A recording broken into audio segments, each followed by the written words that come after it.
ଶ୍ରୋତାବନ୍ଧୁ ସାହିତ୍ୟିକଟିଏ ଲୋକ ଗହଳିରେ ମଧ୍ୟ ସର୍ବଦା ଏକାନ୍ତ ବାସରେ ନିର୍ଜନତା ବିଜନତାକୁ ଅନୁଭବୁଥାଏ। ସେତିକି ତ ତାର ପୁଞ୍ଜି, ନଚେତ୍ ସେ ଜୀବନକୁ ବୁଝିବ କେମିତି? ଶ୍ରୋତାବନ୍ଧୁ, ଆଜି ଆମେ ଏମିତି ଜଣେ କଥାକାରଙ୍କୁ ଶୁଣୁଛେ ଯିଏ ସୁନ୍ଦର କବିତା ଲେଖନ୍ତି। ପ୍ରଥମେ ତାଙ୍କ କବିତାର ପଂକ୍ତି କିଛି ଆପଣମାନଙ୍କ ସମ୍ମୁଖରେ ମୁଁ ଉପସ୍ଥାପନ କରୁଛି।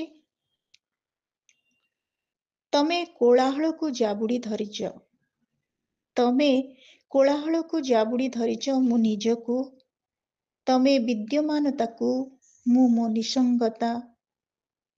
ହୁଏତ ପାଲଟି ଯାଇଥିବି ଶବ, ବୋହି ନେଉଥିବି ନିଜେ ନିଜକୁ, ତାପରେ ମୁଁ ନଥିବି, କୋଳାହଳ ଭାଙ୍ଗି ତମେ ଖୋଜିଲା ବେଳକୁ। ବିମୁଗ୍ଧ ରାତ୍ରିର ସ୍ୱପ୍ନ ସାତ ତଳେ ମୁଁ ହଜୁଛି କେଉଁ ମାୟାର ଉତ୍ତାଳେ, ମୋ ନିଶ୍ୱାସ ଆଉ ମୋ ଦେହର ଛାଇ ତପ୍ତ ବେଦନାରେ ନିଦ୍ରା ଯେ ହଜଇ, କାନପାତି ଶୁଣେ ରାତ୍ରିର ସ୍ୱରକୁ, କାଳେ ଡାକିନେବ ହଜାଇ ଦେବାକୁ। ଶ୍ରୋତାବନ୍ଧୁ, ଏ କବିତାର ପଂକ୍ତି ଥିଲା ସମକାଳୀନ ସମୟର ଜଣେ ଯୁବ କଥାକାର ଚିତ୍ତରଞ୍ଜନ ଚିରଞ୍ଜିତଙ୍କର। ଚିତ୍ତରଞ୍ଜନଙ୍କର ଜନ୍ମ 1974 ମସିହା ମଇ ମାସ 7 ତାରିଖରେ ପିତା ଗୋକୁଳ ଚନ୍ଦ୍ର ବେହୁରା, ମାତା ସରସ୍ୱତୀ ବେହୁରାଙ୍କ କୋଳ ମଣ୍ଡନ କରି ସେ ଭୂମିଷ୍ଠ ହୋଇଥିଲେ। ତାଙ୍କ ଦୃଷ୍ଟିରେ ଚରିତ୍ର ଘଟଣା ସମୟକୁ ଆଧାର କରି ଯାହା ମନରେ ସାଇତା ହୋଇ ରହିଯାଏ, ଯାହା ମନର ଗୋଟିଏ ଅଂଶରେ ରହିଯାଏ, ଯାହାର ଉପସ୍ଥିତିରେ ଜଣେ ନିଜକୁ ସ୍ଥିର ରଖିପାରେନି, ବାରମ୍ବାର ତାକୁ ଦିଗ୍ବଳୟ ଯାଏ ଦୌଡ଼ାଏ, ଯାହା ନିଜକୁ ନିଜଠାରୁ ଅଲଗା କରିଦିଏ, ସୁଖ ଦିଏ, ଦୁଃଖ ଦିଏ, ଜୀବନ ଦିଏ, ମରଣ ଦିଏ, ଯାହା ଗୋଟିଏ ସତ୍ତାରୁ ଅନ୍ୟ ସତ୍ତାକୁ ସଞ୍ଚାରିତ କରେ, ଶେଷରେ ମଣିଷ ସମୟ ଘଟଣାର ସ୍ୱର ପାଲଟେ, ତାହା ହିଁ କ୍ଷୁଦ୍ର ଗଳ୍ପ। କଥାକାର ଚିତ୍ତରଞ୍ଜନ ଚିରଞ୍ଜିତ ଯଥାକ୍ରମେ ଅର୍ଥନୀତି ଏବଂ ସାମ୍ବାଦିକତାରେ ସ୍ନାତକୋତ୍ତର ଲାଭ କରିଛନ୍ତି। ବୃତ୍ତିଗତ ଜୀବନରେ ସେ ଜଣେ ସାମ୍ବାଦିକ, ମାତ୍ର ପ୍ରବୃତ୍ତିରେ ଜଣେ ସଚ୍ଚୋଟ ସାରସ୍ୱତ ସାଧକ। ସେ ଏକାଧାରରେ ଜଣେ ଔପନ୍ୟାସିକ, କଥାକାର, ସ୍ତମ୍ଭକାର, ଅନୁବାଦକ ମଧ୍ୟ। ବିଶିଷ୍ଟ ଅନୁବାଦକ ଅରିନ୍ଦମ ଚୌଧୁରୀଙ୍କ ସହିତ ମିଳିତ ଭାବରେ discover the diamond in you ର ଅନୁବାଦ କରିଛନ୍ତି। ଏନବିଟି ଦ୍ୱାରା ପ୍ରକାଶିତ ତାଙ୍କର 3ଟି ଅନୁଦିତ ଶିଶୁ ସାହିତ୍ୟ ମଧ୍ୟ ରହିଛି। ତେବେ ଔପନ୍ୟାସିକ ଚିତ୍ତରଞ୍ଜନ ଚିରଞ୍ଜିତଙ୍କର 7 ଉପନ୍ୟାସ ରହିଛି। ସେଗୁଡ଼ିକ ମଧ୍ୟରେ ରହିଛି ସେଲ୍, ଯୋଦ୍ଧା, ସେତୁ, ସାଇକେଲ, ଆଦିପୁରୁଷ, ନଶ୍ୱରଗଡ଼ର ଡାକବାଜି, ଦ୍ରୋହୀ ବିଦ୍ରୋହୀ, ବାଲ୍ମୀକି ପ୍ରଭୃତି। କ୍ଷୁଦ୍ର ଗଳ୍ପରେ ରହିଛି କନିଷ୍କ ଗଳ୍ପ ସଂକଳନ, ପୁନର୍ନବା, ପଲ୍ଲବଗ୍ରାହୀ ଇତ୍ୟାଦି। ଇଂରାଜୀରେ କ୍ଷୁଦ୍ର ଗଳ୍ପ ପୁସ୍ତକଟି ହେଲା ବ୍ଲିସ୍ ଅଫ୍ ସଲିଟ୍ୟୁଡ୍। ଚିତ୍ତରଞ୍ଜନଙ୍କର ସ୍ତମ୍ଭ ସାହିତ୍ୟରେ ରହିଛି 3 ଦଶନ୍ଧିର ଓଡ଼ିଶା। ଚିରଞ୍ଜିତଙ୍କୁ ତାଙ୍କ ସାହିତ୍ୟ ସାଧନା ନିମନ୍ତେ ମିଳିଛି କିଶୋରୀଚରଣ ପୁରସ୍କାର, କଳିଙ୍ଗ ପ୍ରଭା ସାରସ୍ୱତ ସମ୍ମାନ, କଥାସାଗର ସମ୍ମାନ, ସୁବ୍ରତ ରଥ ସ୍ମାରକୀ ସମ୍ମାନ, ତୀରତରଙ୍ଗ ଉପନ୍ୟାସ ସମ୍ମାନ, କେନ୍ଦ୍ରାପଡ଼ା ପୁସ୍ତକ ମେଳା ପୁରସ୍କାର, କହ୍ନେଇଲାଲ କଥା ସମ୍ମାନ, ଉତ୍କଳ ସାହିତ୍ୟ ସମାଜ ପୁରସ୍କାର ପ୍ରମୁଖ।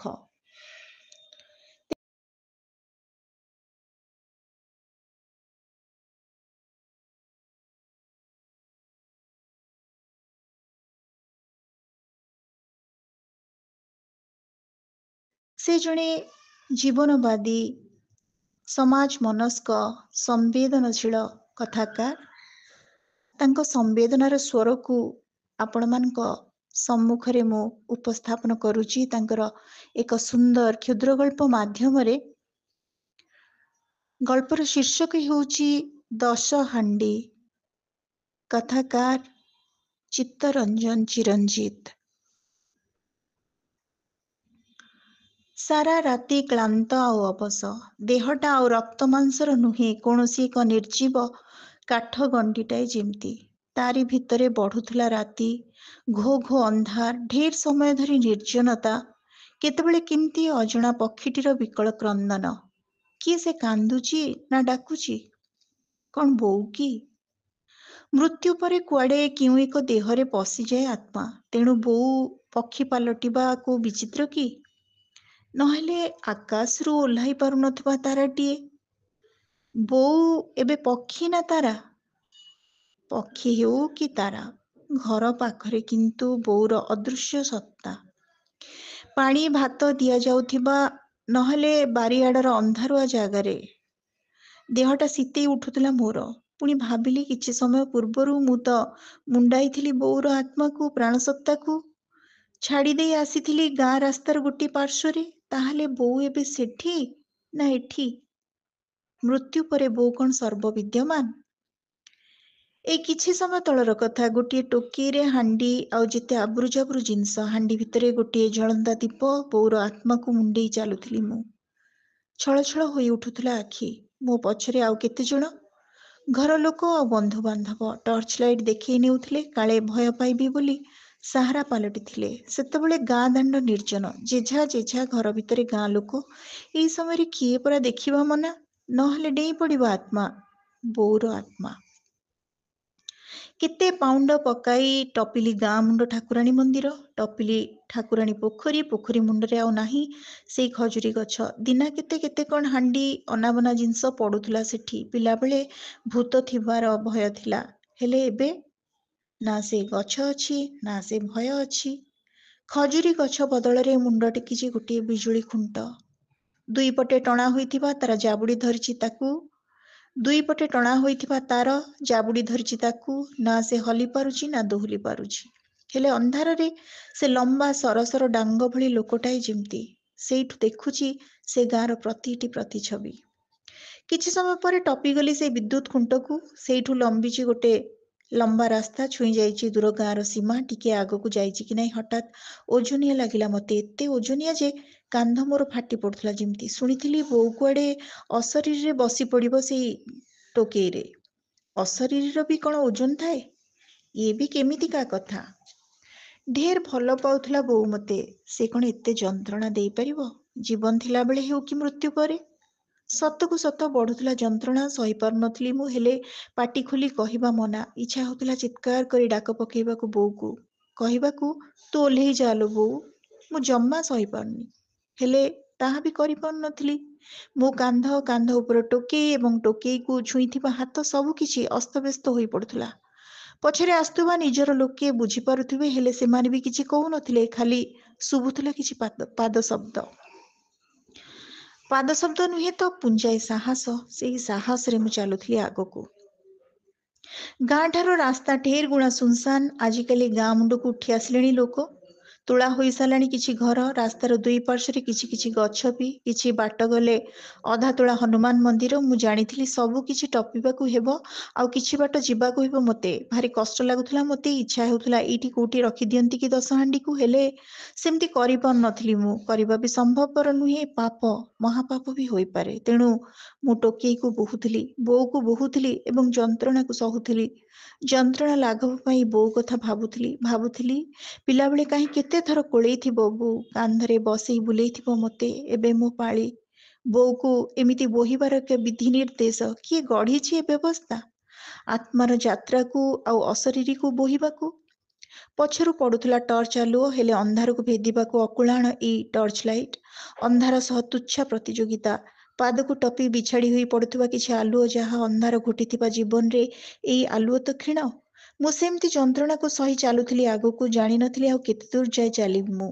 ଏଠି ଆଉ ଇଚ୍ଛା ଅନିଚ୍ଛାର କଥା କୋଉ, ବରଂ ଏହା ତ ପରମ୍ପରା ଆଉ ବିଧି ନିର୍ଦ୍ଦେଶ। ସମସ୍ତେ ମାନନ୍ତି, ମୁଁ ବି ମାନିବି।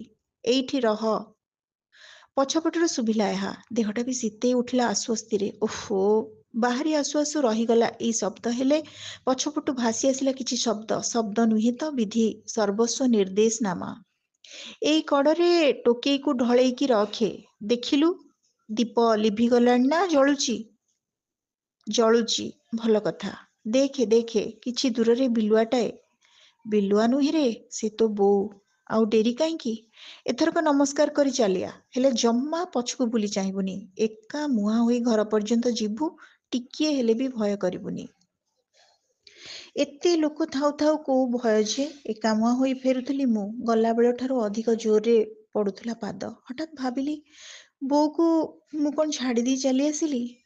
କୋଉଟା ବଡ଼, କାନ୍ଧର ଯନ୍ତ୍ରଣା ମୋ ଦେହ ସହ ଲାଗି ରହିଥିବା ବୋଉ, ନା ଟିକିଏ ଉଶ୍ୱାସ ଆଉ ସାଙ୍ଗରେ ନଥିବା ବୋଉ ମୋର? ଆଖି ଛଳଛଳ ହୋଇ ଉଠିଲା ମୋର। ବୋଉ ଯେମିତି ନାଚି ଉଠିଲା ମୋ ସାମ୍ନାରେ। ମତେ ତ ଏମିତି ଅନୁଭବ ହେଉଥିଲା ଯେ ସେ ପୁଣି ଥରେ ଚାଲି ଆସିଛି ମୋ ସହ। କେହି କିଛି କହୁନଥିଲେ। ସେଇ ଟର୍ଚ୍ଚ ଲାଇଟର କ୍ଷୀଣ ଉଜ୍ଜ୍ୱଳତା ବାଟ କଢ଼ଉଥିଲା ସମସ୍ତଙ୍କୁ। ହେଲେ ମତେ ଲାଗୁଥିଲା 7 ଜଣ ନୁହନ୍ତି, ମୋ ସହ ଅଛି 8 ଜଣଙ୍କ ପାଦ ଶବ୍ଦ।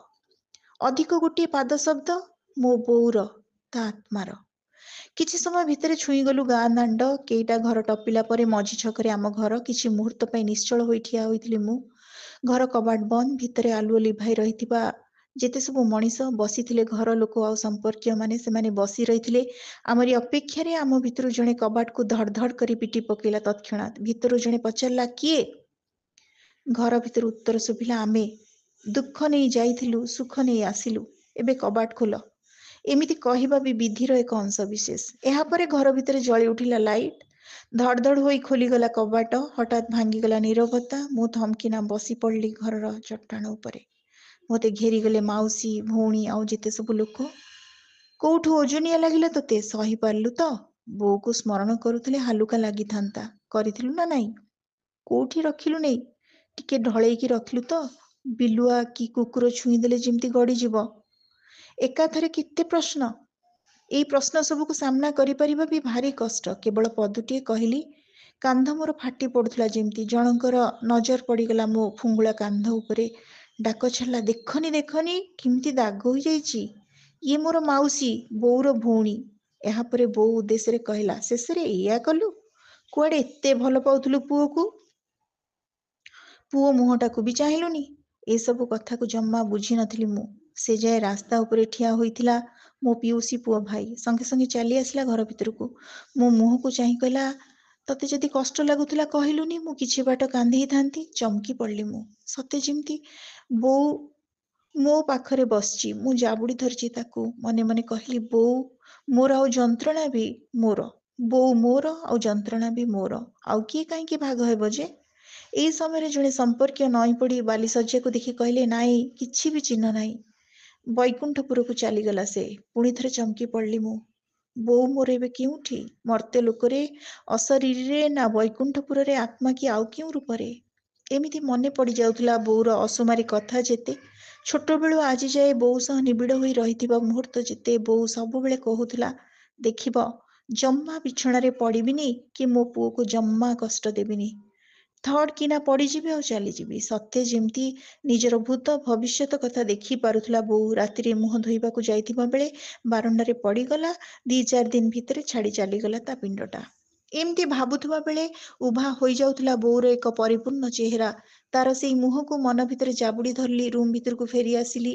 ରାତିର ଢେର ସମୟ ଯାଏ ଭାବିଲି ବୋଉ କଥା। କେତେବେଳେ ଛାଇ ନିଦ ଚାଲି ଆସିଛି ଜାଣେ ନା ମୁଁ। ହଠାତ୍ ଶୁଭିଲା ଗୋଟେ ଅସ୍ପଷ୍ଟ ଚିତ୍କାର। ନିଦ ଭାଙ୍ଗିଗଲା ମୋର। କିଏ? କ'ଣ କହୁଛି ସେ? କିଛି ସମୟ ଭିତରେ ମତେ ଡାକ ପକାଇଲା ମୋର ମାଉସୀ। କହିଲା, ଉଠରେ, ଜଣେ ଅନର୍ଥ ହୋଇଗଲାଣି। କହିଲା, ଉଠରେ, ତେଣେ ଅନର୍ଥ ହୋଇଗଲାଣି। ଆଉ ତୁ ଶୋଇଛୁ? ଅନର୍ଥ? ପୁଣି କ'ଣ ହେଲା? ବୋଉ ମୋର ଦୁନିଆ ଛାଡ଼ି ଚାଲିଗଲା। ତାଠାରୁ କୋଉ ବଡ଼ ଘଟଣା ଘଟିଲା ଯେ ଏତେ ବ୍ୟସ୍ତ? ବିଛଣା ଉପରେ ସେମିତି ବସିଥିଲା। ଭାବନା ଆକାଶରୁ ଖସି ପଡ଼ୁଥିଲା ଗୋଟି ଗୋଟି ଉଲ୍କାପିଣ୍ଡ। ଏଇ ସମୟରେ ମାଉସୀ, ଭଉଣୀ ଆଉ ଯେତେ ସମ୍ପର୍କୀୟମାନେ ଚାଲି ଆସିଲେ ଘର ଭିତରକୁ। ମୋ ପାଖରେ ବସି ପଡ଼ି କହିଲେ, ଏଯାଏ 10 ହାଣ୍ଡି ଗଡ଼ିନି। ପାଖରେ ବିଲୁଆ, କୁକୁର ବୁଲୁଛନ୍ତି। ହେଲେ କେହି ବି ସେଇ ଟୋକେଇରେ ମୁହଁ ମାରୁନାହାନ୍ତି। ଗଡ଼େଇବା ଦୂରେ ଥାଉ। ମନରେ ମୋର ଉଙ୍କି ମାରୁଥିଲା ଗୋଟିଏ ପ୍ରଶ୍ନ, ଗଡ଼ୁନି ତ ଗଡ଼ୁନି, ଏଥିରେ କୋଉ ବେଦ ଅଶୁଦ୍ଧି ହୋଇଗଲା ଯେ ଏତେ ବ୍ୟସ୍ତ? ମୋ ନିରୁତ୍ତରତାରେ ହତବାକ୍ ହୋଇଗଲେ ସମସ୍ତେ। କହିଲେ, ଆରେ, 10 ହାଣ୍ଡି ଗଡ଼ିନି ଅର୍ଥାତ୍ ବୋଉର କାମରେ କୋଉଠି ଭୁଲ ଭଟକା ରହିଯାଇଛି, ଯେଉଁଥିପାଇଁ ସେ ଅଭିମାନ କରି ଯାଉନି। ସେ ନଗଲେ ତ ତା ଆତ୍ମା ଶୋଧ ହେବ କେମିତି? କୋଉଠି ନା କୋଉଠି ଘୁରି ବୁଲିବ। ପାଣି ଭାତ ଦିଆଯାଉଥିବା ଜାଗାରେ, ନହେଲେ ଏଇ ଘରର କୋଣରେ ଯେଉଁଠି ବାଲିଶଯ୍ୟା ହୋଇଥିଲା ଏବଂ ତା ପାଖରେ ଦୀପ ଜଳୁଥିଲା। ଚମକି ପଡ଼ିଲି ମୁଁ। କିଛି ସମୟ ଧରି ଗୁମସୁମ ରହିବା ପରେ କହିଲି, ମୋ କାନ୍ଧ ଉପରେ ଥିବା ଟୋକେଇ ଉପରେ ପରା ବସି ଯାଇଥିଲା ବୋଉ, ସେଇଥିପାଇଁ ମତେ ଓଜନିଆ ଲାଗୁଥିଲା। ତାହେଲେ ତ ସେ ମୋ ସହିତ ଯାଇଛି, ପୁଣି ଫେରି ଆସିବ କେମିତି? କହୁଛ ବାଲିଶଯ୍ୟାରୁ ତ ବୋଉ ମୋର ବୈକୁଣ୍ଠପୁରକୁ ଚାଲିଗଲା, ଫେରିବ ବା କେମିତି? ମୋ ମୁହଁରୁ ଏମିତିକା କଥା ଶୁଣିବା ପାଇଁ ବୋଧହୁଏ କେହି ଆଶା କରୁନଥିଲେ, ଯେଉଁଥିପାଇଁ ଅଧିକ ବ୍ୟସ୍ତ ବିବ୍ରତ ହୋଇ ଉଠୁଥିଲେ। ମାଉସୀ ତ ବାହୁନି ପକାଇଲା ସଙ୍ଗେ ସଙ୍ଗେ କହିଲା, ନା, ବୋଉ ଏବେ ବି ତମମାନଙ୍କ ଉପରେ ରାଗିଛି, ଅଶାନ୍ତିରେ ଅଛି। ତୁ ଏବେ ଯା, ଯେଉଁଠି 10 ହାଣ୍ଡି ରଖିଥିଲୁ ସେଇଠିକୁ ଯାଇ ବୋଉକୁ ତୋର ଭୁଲ ମାଗିବୁ ଯା, ନହେଲେ ବଡ ଅନର୍ଥ ହେଇଯିବ ରେ। ପୁଣି ଥରେ ଚମକି ପଡିଲି। ବୋଉକୁ ମୁଁ ଭୁଲ ମାଗିବି? ସାରା ଜୀବନ ଏମିତି କେତେ ଥର କୌଣସି ନା କୌଣସି ଘଟଣାରେ ଭୁଲ କରି ବସିଛି ମୁଁ, ହେଲେ ଏଥିପାଇଁ ମତେ କ୍ଷମା ଭିକ୍ଷା କରିବାକୁ ପଡେନି। ବୋଉ ଆପଣା ଚାହିଁ କ୍ଷମା କରିଦିଏ ଆଉ କୋଳକୁ ଆଉଜେଇ ନିଏ। ବୋଉ ଥିଲା କ୍ଷମାର ଗୋଟିଏ ସାଗର, ତାକୁ ପୁଣି କ୍ଷମା ମାଗିବି କଣ?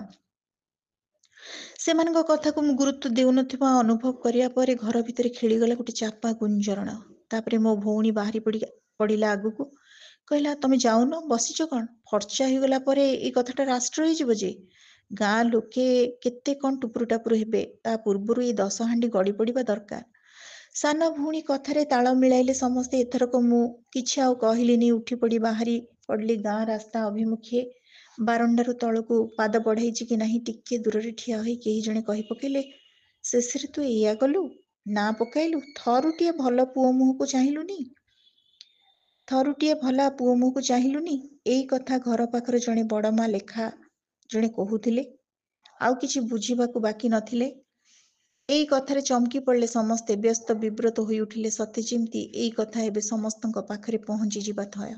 ସେତେବେଳକୁ ସିନ୍ଦୁର ଫାଟି ସାରିଥିଲା, ହେଲେ ସମ୍ପୂର୍ଣ୍ଣ ଫର୍ଚ୍ଚା ହୋଇନଥିଲା ଚୌହଦି। ଗାଁ ଦାଣ୍ଡରେ ତଥାପି ଲେସି ହୋଇ ରହିଥିଲା ରାତିର ନୀରବତା। ଇଚ୍ଛା ନଥିଲେ ବି ବଡ ସନ୍ତର୍ପଣରେ ଚାଲୁଥିଲି ମୁଁ। କାଳେ କିଏ ଦେଖିଦବ, କାଳେ କିଏ ଦେଖିଦବ, ସେଇ ଅଜଣା ଭୟ ଗ୍ରାସ କରୁଥିଲା ମୋତେ। ଏମିତି ଯାଉଥିଲା ବେଳେ କିଛି ଦୂରରୁ ଶୁଭିଲା ଘସର ଘସର ଶବ୍ଦ। ଚମକି ପଡିଲି ମୁଁ। ପୁଣି କୋଉଠୁ ଆସିଲା ଏଇ ଶବ୍ଦ? ଏଭଳି ଶବ୍ଦ ନୀରବତାକୁ ଭାଙ୍ଗି ଦେଉଥିବା ସତ୍ତ୍ୱେ ମୁଁ ପାଦ ବଢେଇ ଚାଲୁଥିଲି ଆଗକୁ। ଠାକୁରାଣୀଙ୍କ ମନ୍ଦିର ଟପିବାକୁ ଯାଉଥିବା ବେଳେ ହଠାତ୍ କେଇ ଜଣ ସ୍ତ୍ରୀ ଲୋକ ପହଁରଟାକୁ ପକେଇଦେଲେ। ଶୁଭିଲା ଝମ୍ କିନା ଶବ୍ଦ। ମତେ ଲାଗିଲା ସେ ଜାଗୁଳାଇଙ୍କ ଚଉତରାକୁ ପହଁରୁଥିଲା, ଅଥଚ ମତେ ଦେଖି ରହିଗଲା। ତା ଆଖି ଯୋଡ଼ାକ ଲମ୍ବି ଆସିଥିଲା ମୋ ଆଡେ। କିଏ ସେ? ସିଏରି ଉଠିଲା ଦେହଟା ମୋର। ବଡ଼ ଅପ୍ରସ୍ତୁତ ହୋଇ ପଡିଲି ମୁଁ। ତଥାପି ଚାଲୁଥାଏ ଆଗକୁ ଆଉ ଆଗକୁ। ସେଇ ବିଦ୍ୟୁତ୍ ଖୁଣ୍ଟଟା ଏବେ ପ୍ରକୃତ ସ୍ୱରୂପକୁ ଫେରି ଆସିଥିଲା, ଯେମିତି ତା ଉପରେ ବସି ସାରିଥିବା ପକ୍ଷୀଙ୍କ କିଚିରି ମିଚିରି ରାବ। ମତେ ତ ଲାଗୁଥିଲା କିଏ କଣ କହୁଛି ମତେ। କିଏ ସେ? ବୋଉ କି ମୋର? କିଛି ସମୟ ପରେ ପହଞ୍ଚିଲି ରାସ୍ତା ପାର୍ଶ୍ୱରେ ରହିଥିବା ସେଇ 10 ହାଣ୍ଡି ନିକଟରେ। ତାଠାରୁ ବେଶ କିଛି ଦୂରରେ ବସିଥିଲେ ମୋ ଭାଇ ଆଉ ସମ୍ପର୍କୀୟ ଭାଇ। ମୋ ଭିତରର ସବୁତକ ଶକ୍ତି ଆପଣା ଛାଏଁ ମିଳେଇ ଯାଉଥିଲା, ଯେମିତି ବସି ରହିଥିଲେ ମୁଣ୍ଡରେ ହାତ ଦେଇ ଏକ ଅଭାବିତ ଘଟଣାର ଅଦୃଶ୍ୟ ଚାପରେ। ମତେ ଦେଖି ଉଠି ପଡିଲେ ଦୁହେଁ। ମୁଁ ସିଧା ଯାଇ ଠିଆ ହେଲି ସେଇ ଟୋକେଇ ନିକଟରେ। ବାରମ୍ବାର କ୍ଷମା ମାଗୁଥିଲି ନୀରବରେ।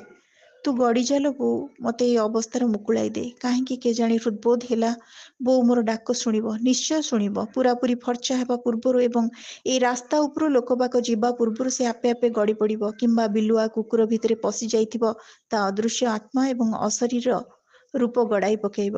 ଟାଉ ଟାଉ ପାଦ ପକାଇ ଘରେ ପହଞ୍ଚିଲା ପରେ ପୁଣି ଥରେ ଅନେକ ପ୍ରଶ୍ନକୁ ସାମ୍ନା କରିବାକୁ ପଡ଼ିଲା ମତେ। ମୋ ସାନ ଭଉଣୀ କାନ୍ଦ କାନ୍ଦ ହୋଇ କହି ପକେଇଲା, ଭଲ ଭାବେ ବୋଉକୁ ଡାକିଲ ତ?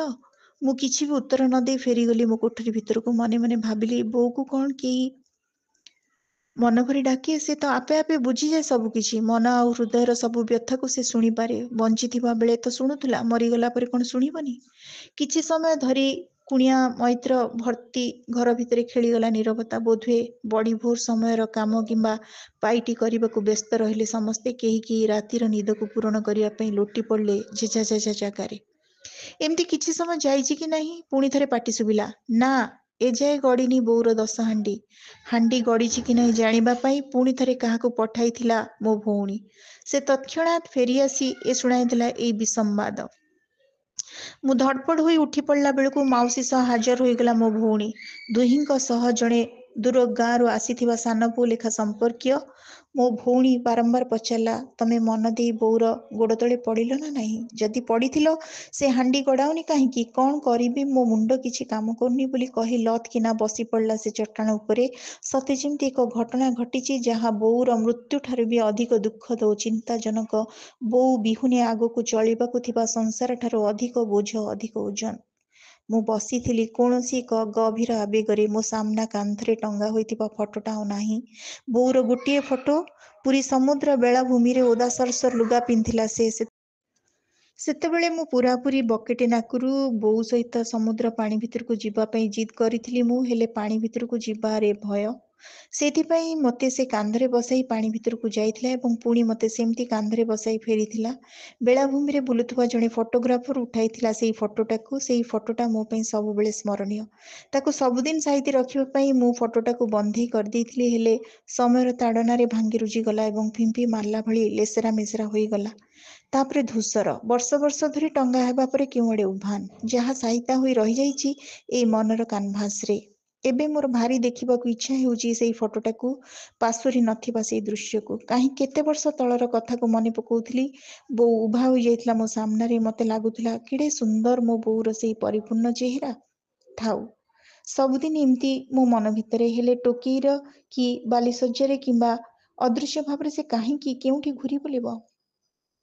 ଏଇ କଥା ଭାବିବା କ୍ଷଣି ମନକୁ ଦୃଢ଼ କରୁଥିଲି। ମୁଁ ଭାବୁଥିଲି, ଘରର ଲୋକମାନେ ଯେଉଁ କଥାକୁ ନେଇ ଏତେ ବ୍ୟତିବ୍ୟସ୍ତ ହୋଇ ଉଠୁଛନ୍ତି ସେଇ କଥାରେ ଟିକିଏ ହେଲେ ବି ଗୁରୁତ୍ୱ ନାହିଁ।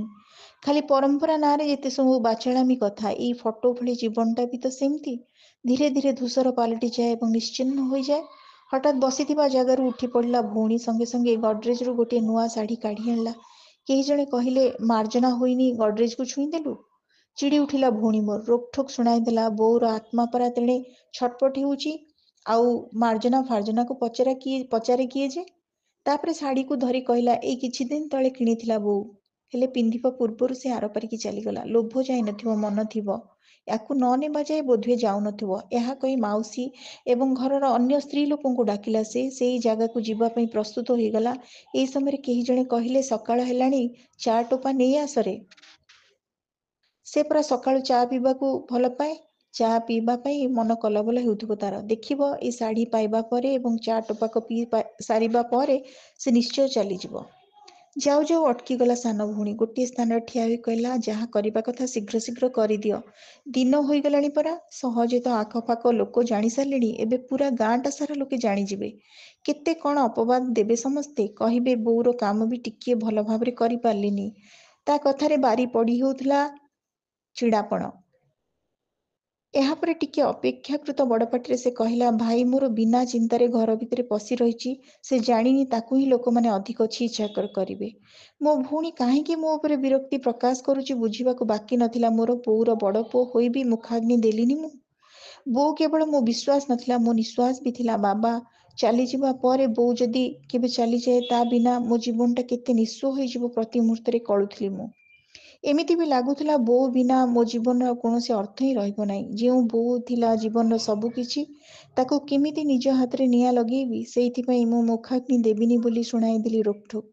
କିଏ କେତେ କଥା କହିଗଲେ। ମୋ ଦୁଃଖ ସମୟରେ ଆହା ଚୁଚୁ ବଦଳରେ ଏଇ ନିଷ୍ପତ୍ତିକୁ ଭିନ୍ନ ଅର୍ଥରେ ନେଲେ। ତଥାପି ମୁଁ ଶୁଣିଲିନି। ଶେଷରେ ମୁଖାଗ୍ନି ଦେଲା ମୋ ସାନ ଭାଇ। ମୁଁ ତ ଭାବିଥିଲି ଦଶାହ କର୍ମ ସେଇ ସାନ ଭାଇ ହିଁ କରିବ। ହେଲେ ତୁଠ ବ୍ରାହ୍ମଣ ଯେତେବେଳେ ବଡ଼ ପୁଅ ହିଁ କର୍ମ କରିବ ବୋଲି କହିଲେ ମୋର ଆଉ ଚାରା ନଥିଲା। ମୋର ଏଇ ନିଷ୍ପତ୍ତିକୁ ତ ସହଜରେ ଗ୍ରହଣ କରିପାରିନି ସାନ ଭଉଣୀ। ଆଜି 10 ହାଣ୍ଡି ନ ଗଡ଼ିବା ପଛରେ ଏହାକୁ ଏକ କାରଣ ବୋଲି ଭାବି ନେଇଛି ସେ। ଅନ୍ୟ କେତେଜଣଙ୍କ ସହିତ ମୋ ସାନ ଭଉଣୀ କେତେବେଳୁ ଚାଲିଗଲାଣି ସେଇ ବନ୍ଧ ଆଡ଼କୁ। ନୂଆ ଲୁଗା ଦେଇ ବୋଉର ଆତ୍ମାକୁ ଶାନ୍ତ କରିବାର ଏକ ପ୍ରଚେଷ୍ଟାରେ ରହିଥିବ ସେ, ମୁଁ ଜାଣେ। ସେ ସେଇ 10 ହାଣ୍ଡି ପାଖରେ ବସି ଲୁହ ଝରାଉଥିବା ଆଖିରୁ ତା ସହିତ ଯାଇଥିବା ଅନ୍ୟମାନେ ବି ନିଜକୁ ସମ୍ଭାଳି ପାରୁନଥିବେ। ଆଖି କୋଣରୁ ଖସେଇ ଚାଲିଥିବେ ଲୁହ। ଏଣେ ଯେଉଁ କଥାକୁ ନେଇ ଏତେ ଭୟ, ତାହାକୁ ନିଜର ଘର ଭିତରେ ଆବଦ୍ଧ କରିବାର ପ୍ରୟାସ ସମ୍ପୂର୍ଣ୍ଣ ଭାବେ ବିଫଳ ହୋଇଯାଇଥିବ। ଗାଁରେ ଆରମ୍ଭ ହୋଇଯାଇଥିବ ଟୁପୁରୁ ଟାପୁରୁ। ବୋଉ, ବୋଉଲୋ, ମୁଁ ଜାଣେ ତୁ ଏବେ କେଉଁଠି ଅଛୁ। ହେଲେ ସେମାନଙ୍କ ବିଶ୍ୱାସ ତୁ ସେ 10 ହାଣ୍ଡି ଭିତରେ ଅଛୁ। ପ୍ରକୃତରେ ଯଦି ତୁ ସେଇଠି ଥାଉ, ଥରୁଟିଏ ଗଡ଼ିଯାଲୋ ବୋଉ।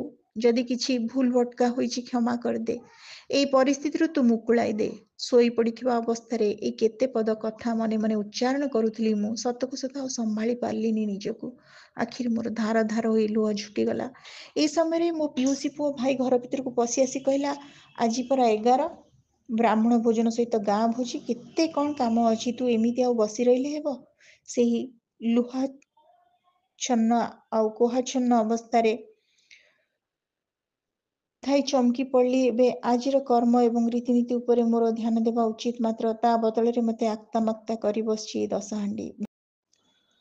ଭଉଣୀ ଓ ଅନ୍ୟମାନେ ଫେରି ଆସିଲେ ବୋଧେ। ଭଉଣୀ ବୋଧେ ବୋଉକୁ ଭଲ ଭାବରେ ଡାକିଥିବାରୁ ନିଜ ଭିତରେ ସନ୍ତୃପ୍ତ ସଜାଡ଼ି ରଖିଥିଲା।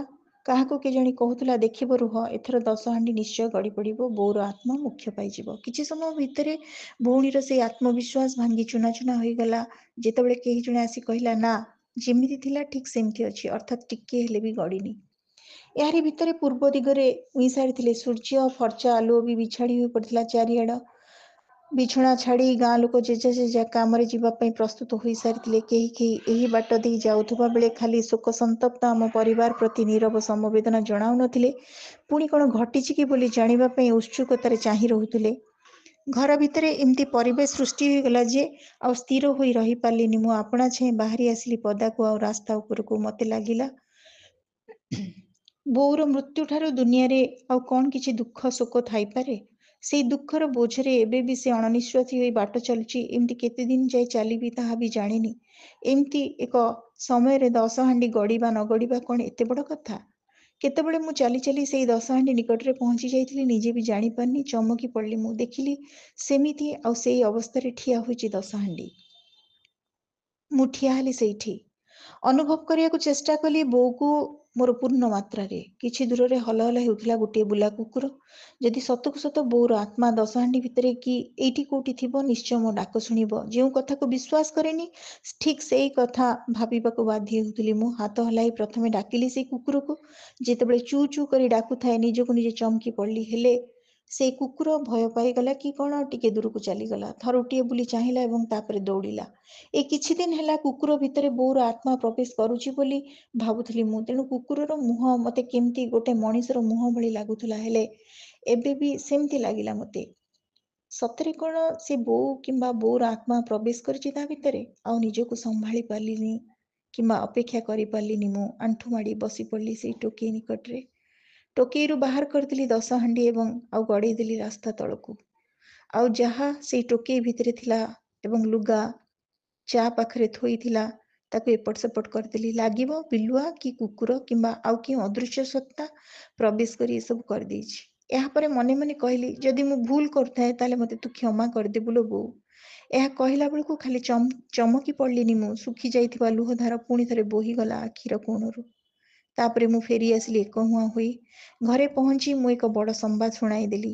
ମୁଁ ରାସ୍ତା ଆଡ଼କୁ ଯାଇଥିଲି, ଦେଖିଲି ଗଡ଼ି ପଡ଼ିଛି ସେଇ ଦଶହାଣ୍ଡି। ହଠାତ୍ ସମ୍ପୂର୍ଣ୍ଣ ଭାବେ ବଦଳିଗଲା ଘରର ପରିବେଶ। ଶୋକ ଆଉ ଲୁହର ରଙ୍ଗରେ ଯେଉଁ ଘରର ଚୌହଦି ବିବର୍ଣ୍ଣ ହୋଇଯାଇଥିଲା, ଅଚାନକ ତାହା ସ୍ୱାଭାବିକ ଅବସ୍ଥାକୁ ଫେରି ଆସିଲା। ସମସ୍ତଙ୍କ ଭିତରେ ପୁଣି ଥରେ ଖେଳିଗଲା ଚଳଚଞ୍ଚଳତା। ବୋଉର ଅବର୍ତ୍ତମାନରେ ଉଭା ଘରର ପ୍ରତିଟି ସ୍ଥାନରେ ଲେସି ହୋଇଥିବା ଦୁଃଖ ଓ ଯନ୍ତ୍ରଣାର ଦାଗ ହଠାତ୍ ନିଶ୍ଚିହ୍ନ ହୋଇଗଲା ଯେମିତି। ହଠାତ୍ ମୋ ପାଖକୁ ଚାଲି ଆସି ଭଉଣୀ ମୋତେ ପଚାରିଲା, ତମେ ସତ କହୁଛ? ମୋ ପାଖରୁ କୌଣସି ଉତ୍ତରକୁ ଅପେକ୍ଷା ନ କରି ସେ ଚାଲିଗଲା କେଉଁ ଏକ ସନ୍ଦେହ ଆଉ ଗ୍ଳାନିବୋଧରେ। ଧଡ଼ପଡ଼ ହୋଇ ଉଠିଲା ମୋ ଛାତି। ସତେ ଯେମିତି ବୋଉ ପଶିଗଲା ମୋ ଭିତରେ। ଭାରି ଓଜନିଆ ଲାଗୁଥିଲା ମୋତେ। ଗୋଟିଏ ଭାରାକ୍ରାନ୍ତ ଅବସ୍ଥା। ଏ ଅବସ୍ଥାକୁ ସହିପାରିବି ତ? ନା ଅଣନିଶ୍ୱାସୀ ହୋଇଯିବି ପ୍ରତି ମୁହୂର୍ତ୍ତରେ? ନିଜକୁ ଦୃଢ଼ କଲି ମୁଁ। ଭାବିଲି, ଥାଉ ସେ ସବୁବେଳେ ମୋ ଭିତରେ ଅମୁଖ୍ୟ ହୋଇ। ଶ୍ରୋତାବନ୍ଧୁ, ଆମେ ଶୁଣୁଥିଲେ ସମକାଳୀନ ଓଡ଼ିଆ କଥା ସାହିତ୍ୟ ଜଗତର ଜଣେ କୃତବିଦ୍ୟ ଯୁବ କଥାକାରଙ୍କୁ। କଥାକାର ଥିଲେ ଚିତ୍ତରଞ୍ଜନ ଚିରଞ୍ଜିତ। ତାଙ୍କ ଗଳ୍ପର ଶୀର୍ଷକ ଥିଲା ଦଶହାଣ୍ଡି। କାହାଣୀଟି କେମିତି ଲାଗିଲା ଆପଣମାନଙ୍କର ମତାମତ ଅପେକ୍ଷାରେ ରହୁଛି। ଧନ୍ୟବାଦ।